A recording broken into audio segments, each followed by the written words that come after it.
हर हर महादेव। केदारनाथ यात्रा budget trip.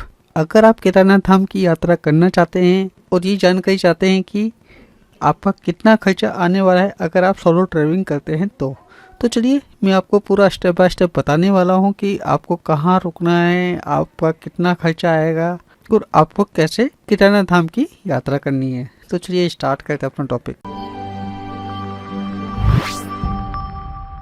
जैसा कि आप सभी को मालूम ही है, 22 अप्रैल से चार धाम की यात्रा शुरू हो रही है और जो केदारनाथ जी की यात्रा है ये भी 24 और 25 तारीख में केदारनाथ धाम के कपाट खुल जाएंगे। और आप में से बहुत से लोग ऐसे हैं जो केदारनाथ धाम की यात्रा करना चाहते हैं, कुछ अपनी फैमिली के साथ आ रहे हैं, कुछ सोलो ट्रिप करना चाहते हैं। तो देखिए यहाँ जो मैं आपको खर्चे बताने वाला हूँ वो पर पर्सन के हिसाब से बताने वाला हूँ। अगर आप सोलो ट्रिप कर रहे हैं तो ये वीडियो आप लोगों के लिए बहुत यूजफुल साबित हो सकता है। मैं खुद हर साल केदारनाथ धाम जाता हूँ और मैं अकेला ही जाता हूँ। वैसे तो मुझे ऑनलाइन बुकिंग करने की जरूरत नहीं पड़ती, लेकिन जो पिछला साल था यानी जो 2022 साल था उसमें काफ़ी ज़्यादा प्रॉब्लम मुझे भी हुई थी, तो मैंने स्टार्टिंग में ही अपनी बुकिंग कर ली थी। लेकिन अगर आप विदाउट बुकिंग के जाना चाहते हैं तो वो भी आप बहुत आराम से जा सकते हैं, आपको किसी तरह की कोई परेशानी नहीं होगी। तो देखिए, केदारनाथ धाम की यात्रा करने के लिए आपको सबसे पहले हरिद्वार आना होगा और हरिद्वार आने के बाद आप अपनी यात्रा की शुरुआत कर सकते हैं। अगर आप हरिद्वार जल्दी पहुंच गए, जैसे कि मान लिया 7 बजे से पहले या 5 बजे से पहले मॉर्निंग में पहुंच गए, तो फिर आप उसी दिन अपनी यात्रा की शुरुआत कर सकते हैं। लेकिन अगर आप लेट हो गए तो आपको एक स्टे हरिद्वार के अंदर करना होगा। हालांकि आप निकल सकते हैं, लेकिन तब भी आप सेम डे सोनप्रयाग नहीं पहुंच पाएंगे, आप रास्ते में कहीं पहुंचेंगे। तो इससे अच्छा है कि आप हरिद्वार में स्टे करिए। हरिद्वार में आपको 300 रुपये से लेकर 500, 1000, 1500 किसी भी रेंज में बहुत आराम से रूम मिल जाता है। तो हरिद्वार में तो देखिए रूम की किसी तरह की कोई प्रॉब्लम नहीं है। हरिद्वार रुकने के बाद अगले दिन आप अपनी यात्रा की शुरुआत करिए। हरिद्वार से बस चलती है सोनप्रयाग के लिए। मॉर्निंग में एक 5 बजे की बस है, एक 6 बजे की बस है और जो लास्ट बस होती है मॉर्निंग में वो होती है 9 बजे की। तो मैं आपको सजेशन यही करूँगा कि आप मॉर्निंग में 5 बजे वाली बस में ही अपनी यात्रा करिए, क्योंकि उस बस में यात्रा करने पे आप 3 बजे के आसपास सोनप्रयाग लग जाएंगे।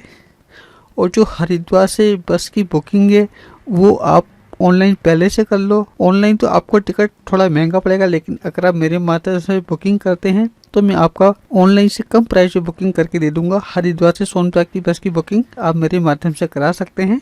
तो फिलहाल देखिए, मैं एक प्राइस बता रहा हूँ। वैसे तो जो ऑनलाइन के प्राइस हैं वो अप डाउन होते रहते हैं। हरिद्वार से जो सोनप्रयाग का प्राइस है वो आपको लगभग 900-800 के बीच में पड़ने वाला है। तो यहाँ मैं फिलहाल 800 रुपये मान के चल रहा हूँ।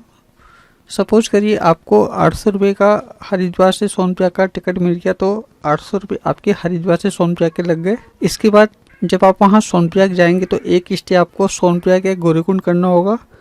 आप चाहें तो गौरीकुंड में भी जा सकते हैं, आप चाहें तो सोनप्रयाग में भी कर सकते हैं। लेकिन अगर आप अपनी पैदल यात्रा कर रहे हैं तो मैं तो आपको यही बोलूँगा कि आप गौरीकुंड स्टे करिए। गौरीकुंड वैसे छोटी सी जगह है, अगर वहाँ आपको नहीं मिलता कोई रूम वगैरह तो फिर आप सोनप्रयाग आ सकते हैं। तो अगर आप सिंगल पर्सन है तो देखिए वहाँ आपको कोई रूम नहीं मिलने वाला। डबल बेड रूम जो होते हैं काफ़ी महंगे वहाँ मिलते हैं। तो मैं आपको सजेशन करूँगा, वहाँ डोमेट्री टाइप के बेड मिलते हैं, आप वहाँ अपना एक बेड बुक कर सकते हैं। लास्ट ईयर जब मैं गया था तो मुझे गौरीकुंड तो मिला नहीं था, तो मैंने सोनप्रयाग ही अपना स्टे किया था। सोनप्रयाग मुझे 300 रुपये में आराम से बेड मिल गया था। मैं गया था अक्टूबर के महीने में जब बहुत ज़्यादा भीड़ थी, यानी मई जून जैसा हाल था उस टाइम भी। तो मुझे सोनप्रयाग बहुत आराम से 300 रुपये का बेड मिल गया था। मेरे साथ और भी काफ़ी लोग वहाँ रुके हुए थे। तो आप नॉर्मल एक बेड अपना बुक कर सकते हैं जिसका प्राइस आपको 300 रुपये था। उसके बाद जब मैं अगले दिन गौरीकुंड पहुंचा तो मुझे वहां पता लगा कि वहां 200 रुपये एक बेड का प्राइस था। लेकिन तो जो आपका पहला नाइट स्टे होने वाला है उसका जो प्राइस है आप 500 रुपये मान के चलिए। हालांकि जो उसका प्राइस है 300 रुपये है, यानी आपको 300 रुपये में बहुत आराम से बेड सोनप्रयाग में मिल जाएगा। फिर आप अगले दिन अपना गौरीकुंड से यात्रा शुरू करिए। अगर आप सोनप्रयाग रुके हैं तो आप नाइट में कभी भी अपना यात्रा के लिए निकल सकते हैं। पूरी रात यात्रा चलती है। इसका मैं वीडियो जरूर अपलोड करूंगा, यानी जो मैं अपनी पिछले साल यात्रा पे गया था उसका एक वीडियो जल्दी मैं अपलोड करने वाला हूं, जिसमें मैं आपको पूरा बताऊंगा कि मैंने कब अपनी यात्रा स्टार्ट की थी, कब मैं वहां पहुंचा था और टोटल मेरा वहाँ कितना खर्चा आया है। तो अगले दिन आपको गौरीकुंड से अपनी यात्रा स्टार्ट करनी है। अगर आप सुबह 4 बजे भी अपनी यात्रा स्टार्ट करते हैं तो 12-1 बजे तक आप बहुत आराम से केदारनाथ धाम पहुँच जाएंगे। केदारनाथ धाम में भी आपको देखिए डोमेट्री टाइप के रूम मिल जाते हैं।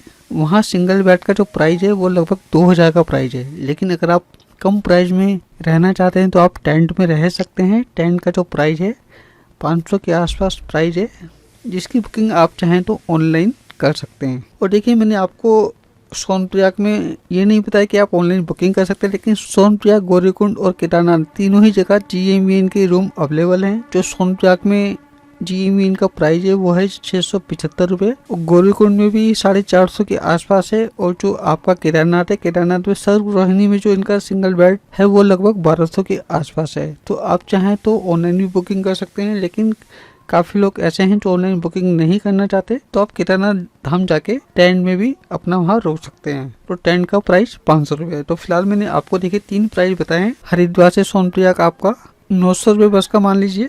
उसके बाद आप सोनप्रयाग रुकेंगे, 300 रुपये आपका वहाँ लग गया। उसके बाद आप केदारनाथ धाम आए, दूसरे दिन वहाँ आपको 500 रुपये टेंट के लग गए। उसके बाद अगले दिन आप फिर नीचे आइए, नीचे आप सोनप्रयाग स्टे कर सकते हैं। देखिए अगर आप सुबह जल्दी आ गए, लगभग 1 बजे के आसपास आ गए, तो आपको वहाँ से हरिद्वार की बस मिल जाएगी। हरिद्वार की ना मिले तो ऋषिकेश की आपको बस वहाँ से मिल जाएगी, वरना फिर आपको एक स्टे सोनप्रयाग में करना ही होगा। तो मैं तो आपको यही सजेशन करूँगा, आप केदारनाथ धाम जितना टाइम दे सकते हैं अपना दीजिए। अगर आप 12-1 बजे भी केदारनाथ धाम पहुँच गए तो आपके पास काफ़ी टाइम होगा जिसमें आप मंदिर के दर्शन भी कर सकते हो और ऊपर जो भैरवनाथ का मंदिर है वहाँ भी जा सकते हैं। तो दर्शन करने के बाद आप सुबह जल्दी भी आ सकते हैं और उसी दिन अपना हरिद्वार के लिए निकल सकते हैं। लेकिन अगर आप थोड़ा लेट आते हैं और आप चाहते हैं कि आप सोनप्रयाग स्टे करें तो फिर आप सोनप्रयाग भी स्टे कर सकते हैं। तो सोनप्रयाग में स्टे करने का आपका वही नॉर्मल 300 रुपये का चार्ज लगने वाला है और फिर वहाँ से आपको हरिद्वार की बस अगले दिन सुबह मॉर्निंग में 5 बजे मिलेगी, जिसमें आपको 900 रुपये पे करने होंगे। तो टोटल आपका 1800 रुपये बस का हो गया, 600 रुपये आपके सोनप्रयाग में हो गए और 500 रुपये आपके टेंट के केदारनाथ धाम में हो गए। लगभग आपका ये 2900 रुपये के आसपास बन रहा है। बाकी इसमें मैंने आपका खाने पीने का नहीं छोड़ा, तो मैं मोटा मोटा ये मान के चल रहा हूँ आपका 3,500 से 4,000 में बहुत आराम से सिंगल पर्सन की यात्रा हो जाएगी। 3,500 तो आराम से कहीं कोई दिक्कत नहीं आने वाली है। 3,500 में आप केदारनाथ धाम की यात्रा कर सकते हैं। अब देखिए जब आप केदारनाथ धाम से वापस आएंगे सोनप्रयाग तो आपके पास काफ़ी टाइम होगा, तो इस टाइम में आप त्रिगुनारायण मंदिर घूम सकते हैं, जो कि सोनप्रयाग से थोड़ी सी दूरी पर से सोनप्रयाग से आपको वहाँ से गाड़ियाँ मिल जाती है, जहाँ पर शिव पार्वती जी ने फेरे लिए थे। इससे जुड़ा वीडियो मैं जल्दी अपलोड करूँगा, जिसमें मैं आपको बताऊँगा कि आप किस तरह वहाँ जा सकते हैं।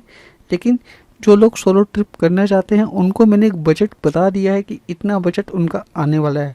अगर आप हरिद्वार से सोनप्रयाग की बस बुक करना चाहते हैं या फिर सोनप्रयाग से आपको हरिद्वार की बस बुक करनी है, तो आप इस नंबर पर कॉल करके मेरे माध्यम से बस बुक करा सकते हैं। बाकी अगर आपको केदारनाथ धाम से जुड़ी किसी भी तरह की कोई जानकारी चाहिए तो आप मुझसे कांटेक्ट करिए, मैं आपकी पूरी सपोर्ट करूंगा केदारनाथ धाम की यात्रा से जुड़ी किसी भी तरह की जानकारी के लिए।